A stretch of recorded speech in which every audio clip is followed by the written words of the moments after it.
एक वक्त था जब मैं शराब का ट्रक चलाता था। यह सन 2001 की बात है। मैं गोदाम से शराब की बोतलों से भरी करेटों को ट्रक में भरकर डिस्ट्रीब्यूशन के लिए अलग अलग स्टेशन पे जा रहा था। मैं उत्तराखंड की पहाड़ी सड़कों से अच्छी तरह वाकिफ था। उस वक्त तक मुझे ट्रक चलाते चलाते 7 साल हो चुके थे और कभी मेरे साथ सड़कों में कोई पैरानॉर्मल घटना नहीं घटी थी। असल में मैं ही पैरानॉर्मल एक्टिविटीज पे बिल्कुल भरोसा नहीं करता था।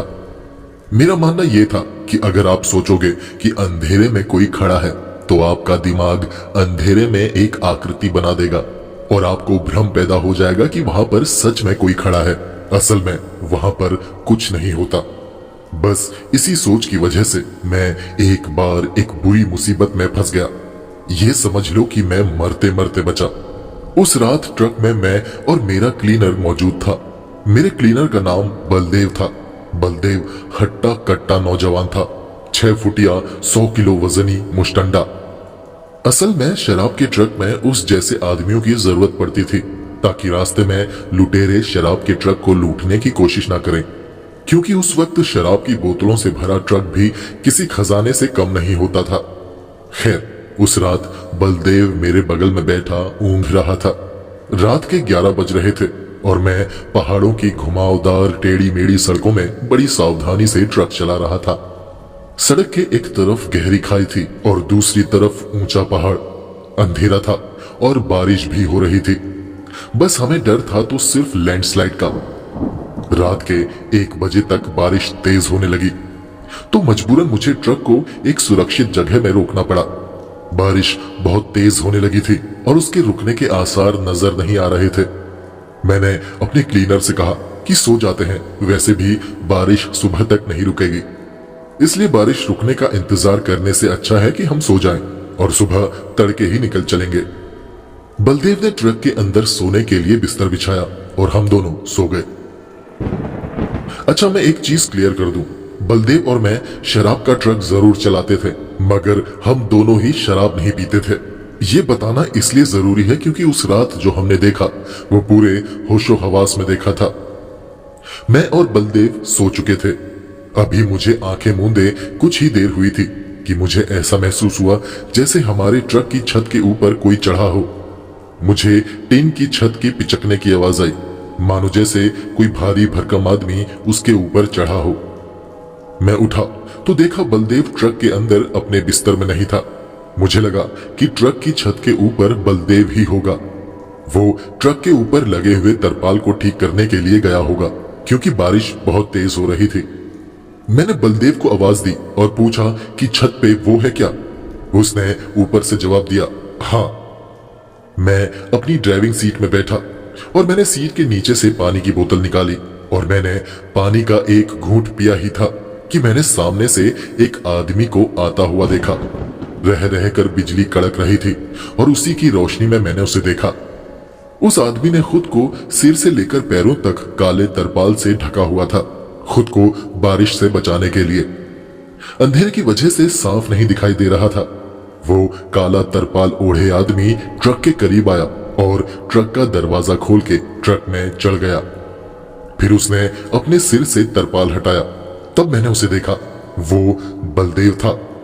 मैं हैरान परेशान सा उसे देखकर सोच रहा था कि अगर ये सामने से आ रहा था तो ट्रक के ऊपर से मुझे किसने जवाब दिया था। जब बलदेव ने मुझे परेशान सा देखा तो वो बोला, अरे उस्ताद, क्या हुआ? मेरे मुंह में कुछ लगा है क्या? ऐसे क्या देख रहे हो? मैंने बलदेव से पूछा, बलदेव तू कहां से आ रहा है? बलदेव बोला, उस्ताद बड़ी जोर की आ रही थी, मैं पॉटी करने गया था। क्यों, क्या हुआ? तब मैंने उससे कहा, यार अभी अभी 1 मिनट पहले छत के ऊपर कोई खड़ा था, मुझे लगा तू तरपाल ठीक करने के लिए गया है। मैंने आवाज दी और पूछा कि बलदेव ऊपर तू है? तो छत के ऊपर से तेरी आवाज आई और जवाब आया, हाँ। बस उसके अगले ही पल मैंने तुझे सामने से आता हुआ देखा। तो छत के ऊपर कौन था? बलदेव निडर आदमी था। वो बोला, 1 मिनट रुको उस्ताद, मैं देखता हूं छत के ऊपर कौन है। बलदेव इतना कहकर खिड़की से बाहर निकलकर छत के ऊपर देखने लगा। फिर अंदर आकर बोला, उस्ताद छत के ऊपर तो कोई भी नहीं है, आपको कोई भ्रम हुआ होगा, बारिश की वजह से छत की टीन आवाज कर रही है। इतनी बारिश में छत के ऊपर कोई क्या करेगा। उसके बाद बलदेव ने तौलिए से खुद को पोंछा और बिस्तर में घुसकर कंबल तान के सो गया। मैं अभी भी बैठा हुआ यही सोच रहा था कि छत के ऊपर कोई तो था। मैंने साफ साफ बलदेव की आवाज सुनी थी। खैर, बलदेव तो सो चुका था और मुझे नींद नहीं आ रही थी। मैं अपनी ड्राइविंग सीट में बैठा हुआ सामने सड़क की तरफ देखने लगा। सामने विंड स्क्रीन पर बारिश की बूंदें पड़ रही थी। कभी कभी बिजली कड़कती तो सामने सड़क धुंधली सी दिखाई दे जाती थी। लेकिन तभी कड़कती बिजली की रोशनी में मैंने सामने सड़क में एक औरत को खड़े देखा। उस औरत ने धोती पहनी थी और उसके पल्लू से खुद का सिर ढका हुआ था। उसका चेहरा दिखाई नहीं दे रहा था। वो बस सामने खड़ी हमारे ट्रक की तरफ ही देख रही थी।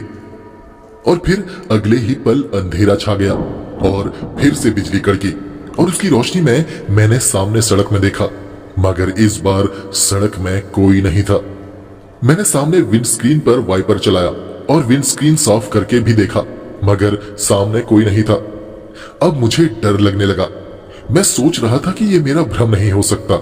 मैंने उस औरत को बिल्कुल साफ देखा था और छत के ऊपर से भी मैंने बलदेव की आवाज को एकदम साफ सुना था। यह पक्का मेरा भ्रम नहीं हो सकता। मैं बलदेव को जगाने के लिए पीछे पलटा ही था कि तभी जो मैंने देखा उसे देखकर डर के मारे मेरी चीख निकल गई और मैं अपनी सीट से नीचे गिर गया। बलदेव अभी भी सोया हुआ था और उसके पैरों के पास एक भीगी हुई औरत बैठी हुई थी। ये वही औरत थी जो अभी कुछ देर पहले बाहर खड़ी थी। उसने अपने सिर को पूरी तरह से अपनी धोती के पल्लू से ढका हुआ था। उसे देखकर जब मैं चीखता हुआ अपनी सीट से नीचे गिरा, तब आवाज को सुनकर बलदेव की नींद टूटी और उसने अपने चेहरे से कंबल को हटाकर मुझे देखा और मुझसे बोला, अरे उस्ताद, क्या हुआ? तुम चीखे क्यों? मैंने उसे कोने की तरफ इशारा करते हुए कहा कि वहां अभी एक औरत बैठी हुई थी। बलदेव बोला, औरत? क्या बोल रहे हो उस्ताद? तुमने जरूर कोई सपना देखा होगा। मैंने कहा, सपना तो तब देखता जब मैं सोया होता। मैंने अपनी खुली आंखों से उस औरत को तेरे पैरों के पास बैठा हुआ देखा। तब बलदेव को अपने पैरों के पास गीला गीला महसूस हुआ। उसने अपने पैरों के पास देखा, वहां पर पानी गिरा हुआ था। बलदेव ने हैरानी से मेरी तरफ देखा और इससे पहले कि वो कुछ कहता, उसके चेहरे के भाव बदल गए और उसकी आंखें डर के मारे फटती चली गई। वो ठीक मेरे पीछे देख रहा था, विंड स्क्रीन की तरफ। मैंने भी डरते हुए पलटकर अपने पीछे विंड स्क्रीन की तरफ देखा और जो देखा वो देखकर हम दोनों की चीखें निकल गई। विंड स्क्रीन के बाहर ट्रक के बोनट पर एक औरत बैठी हुई थी। वही औरत जिसने अपनी धोती के पल्लू से अपने सिर को ढका हुआ था। वो बहुत देर तक उसी तरह बैठी रही। उसके पल्लू ने उसके चेहरे को पूरी तरह से ढका हुआ था, मगर ऐसा लग रहा था कि वो पल्लू के पीछे से हमें ही देख रही है। और ट्रक के अंदर हम दोनों डरे सहमे एक दूजे को पकड़े हुए थे। सच कहूं तो मैं उतना कभी नहीं डरा जितना आज उस औरत को देखकर डर रहा था।